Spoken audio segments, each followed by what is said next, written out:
പെൺകുട്ടികളെ വളരെ ശ്രദ്ധിക്കേണ്ട കാലഘട്ടമാണിത്. നിങ്ങൾ വളരെയധികം ശ്രദ്ധിച്ചോളൂ. ഡൽഹിയിൽ തന്നെ ഒരു മാസത്തിനകം എത്ര പെൺകുട്ടികളെയാണ് കാണാതായിരിക്കുന്നത്.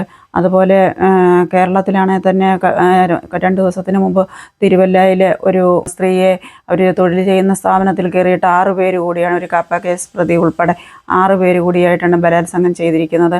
അതുപോലെ കൊല്ലം ജില്ലയിൽ ഒരു പെൺകുട്ടിയെ, 16 വയസ്സുള്ള ഒരു പെൺകുട്ടിയെയും കൊണ്ട് അമ്മ ഒരു തന്ത്രിയെ കാണാൻ പോയി. ആ തന്ത്രി പെൺകുട്ടിയെയും കൊണ്ട് പൂജാമുറി എന്ന വ്യാജേന അയാളുടെ ബെഡ്റൂമിൽ കൊണ്ടുപോയി ലൈംഗികമായി ഉപയോഗിച്ച് ആ കുട്ടിയെ ഒരു മണിക്കൂറിന് ശേഷം ഇറങ്ങി വരുമ്പോൾ രക്തമൊലിച്ച് ആ കുട്ടിയെ പൊട്ടിക്കരഞ്ഞുകൊണ്ട് അമ്മയോട് കാര്യങ്ങളൊക്കെ പറയുന്നുണ്ട്.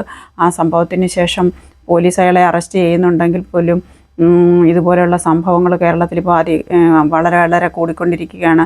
അതുകൊണ്ട് പെൺകുട്ടികളെ നിങ്ങൾ അതീവ ശ്രദ്ധയുള്ളവരായിട്ട് മാത്രം ഇനി ഇരിക്കുക. വളരെ കെയർഫുള്ളായിരിക്കുക, വളരെ കെയർഫുള്ളായിരിക്കുക. അതല്ലെങ്കിൽ നിങ്ങൾക്ക് എന്തും സംഭവിക്കാമെന്നുള്ളൊരു സാഹചര്യത്തിലേക്ക് കേരളം മാറിക്കൊണ്ടിരിക്കുകയാണ്. സൂക്ഷിക്കുക.